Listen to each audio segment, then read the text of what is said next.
অসমৰ বিভিন্ন স্থানত সংখ্যালঘু বিশেষকৈ আমাৰ সংখ্যালঘু মুছলমান য'ত আছে, য'ত চৰকাৰী মাটিত তেওঁলোকে জীৱন নিৰ্বাহ কৰাৰ ক্ষেত্ৰত গৰাখহনীয়া মানুহখিনিক আজি বিভিন্ন স্থানত বসবাস কৰি আছে। তাতেই এই চৰকাৰখনে লক্ষ্য কৰি লৈছে। আৰু এইকেইদিনত আমি দেখিছোঁ আপোনাৰ দৰঙৰ পৰা আৰম্ভ কৰি বুঢ়া চাপৰিৰ পৰা আৰম্ভ কৰি হোজাৰ পৰা আৰম্ভ কৰি এই যে বিশেষ কেইটামান স্থানত বিশেষকৈ সংখ্যালঘু এলেকাত যে উচ্ছেদ কৰিলে চৰকাৰে, আজিৰ দিনলৈকে কোনো জাগাত কেৱল দৰঙৰ বাহিৰে কোনো স্থানত কিন্তু চৰকাৰে উচ্ছেদৰ সংস্থাপন দিব পৰা নাই। যদিও উচ্ছেদ কৰিছে কিন্তু সংস্থাপন দিব পৰা নাই। কিন্তু মুছলমান দুৰ্ভাগ্যৰ বিষয় এনেকুৱা বৰষুণৰ মাজত বা পৰীক্ষাৰ সন্মুখত চৰকাৰে পুনৰ গোৱালপাৰাত যিটো আজি প্ৰায় হাজাৰতকৈ অধিক ঘৰ উচ্ছেদ কৰিবলৈ আজি ব্যৱস্থা কৰিছে বা উচ্ছেদ কৰিছে। আমি অসম সংখ্যালঘু সংগ্ৰাম পৰিষদে এই চৰকাৰৰ বিৰুদ্ধে বা এই চৰকাৰৰ স্থিতিত আমি কি কৰিছোঁ, আমি গৰিহণা দিছোঁ আৰু ধিক্কাৰ জনাইছোঁ। আৰু সম্পূৰ্ণভাৱে এই চৰকাৰখনে মানৱ অধিকাৰ উলংঘা কৰিছে। ভাৰতবৰ্ষৰ যিটো গণতন্ত্ৰ ব্যৱস্থা এই চৰকাৰখনে নাইকিয়া কৰিছে, অমানসিকভাৱে উচ্ছেদ কৰিছে, অগণতান্ত্ৰিকভাৱে উচ্ছেদ কৰিছে। কাৰণ সৰু সৰু ল'ৰা ছোৱালী তেওঁলোকৰ কোনো ধৰণৰ ব্যৱস্থা গ্ৰহণ কৰা নাই, তেওঁলোকে স্কুল যোৱাৰ কোনো ধৰণৰ ব্যৱস্থা কৰা নাই, তেওঁলোকক আগতীয়াকৈ জাননী দিয়া নাই, হঠাৎকৈ কোনো সংস্থাপনৰ ব্যৱস্থা নকৰি আজি যিটো উচ্ছেদ কাৰ্য কৰিছে সম্পূৰ্ণভাৱে মানৱ অধিকাৰ উলংঘা কৰিছে, সম্পূৰ্ণভাৱে গণতান্ত্ৰিক উলংঘা কৰিছে, যাৰ বাবে আমি ধিক্কাৰ আৰু গৰিহণা জনাইছোঁ। আৰু ইয়াৰ ফল 2026 চনত নিশ্চয় চৰকাৰখনে ভুগিব। আপোনালোকে জানে যে এই চৰকাৰখনে অসমৰ মূল্য বৃদ্ধিৰ পৰা আৰম্ভ কৰি বিভিন্ন ক্ষেত্ৰত চৰকাৰখনে ব্যৰ্থ হৈছে।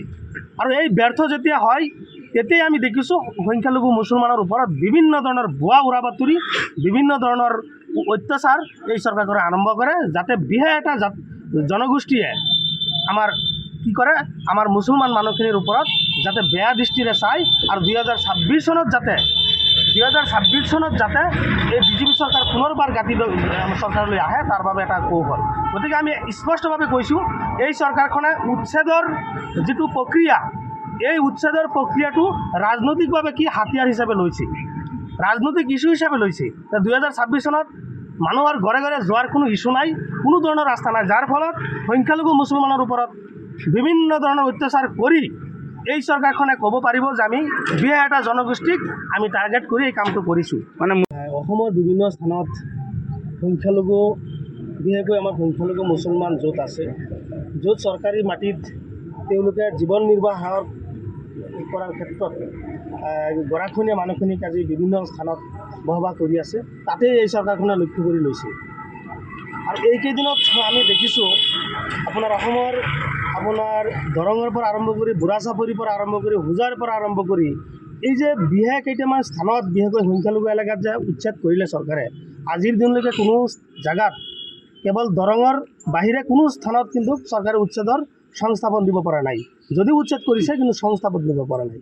কিন্তু দুৰ্ভাগ্যৰ বিষয় এনেকুৱা বৰষুণৰ মাজত বা পৰীক্ষাৰ সন্মুখত চৰকাৰে পুনৰ গোৱালপাৰাত যিটো আজি প্ৰায় হাজাৰতকৈ অধিক ঘৰ উচ্ছেদ কৰিবলৈ আজি ব্যৱস্থা কৰিছে বা উচ্ছেদ কৰিছে।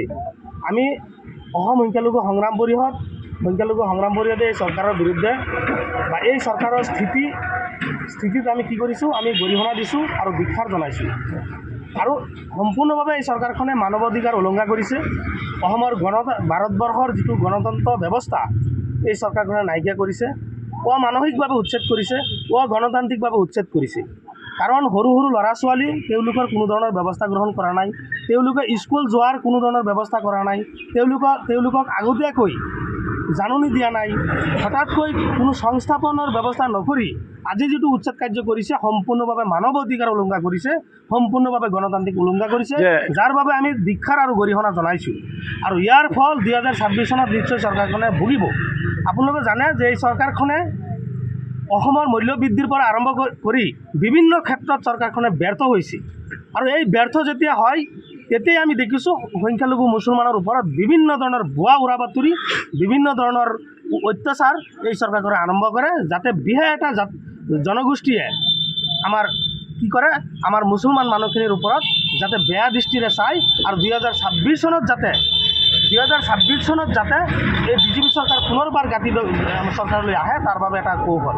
গতিকে আমি স্পষ্টভাৱে কৈছোঁ এই চৰকাৰখনে উচ্ছেদৰ যিটো প্ৰক্ৰিয়া এই উচ্ছেদৰ প্ৰক্ৰিয়াটো ৰাজনৈতিকভাৱে কি হাতিয়াৰ হিচাপে লৈছে, ৰাজনৈতিক ইস্যু হিচাপে লৈছে। 2026 চনত মানুহৰ ঘৰে ঘৰে যোৱাৰ কোনো ইস্যু নাই, কোনো ধৰণৰ ৰাস্তা নাই, যাৰ ফলত সংখ্যালঘু মুছলমানৰ ওপৰত বিভিন্ন ধৰণৰ অত্যাচাৰ কৰি এই চৰকাৰখনে ক'ব পাৰিব যে আমি 2 এটা জনগোষ্ঠীক আমি টাৰ্গেট কৰি এই কামটো কৰিছোঁ। মানে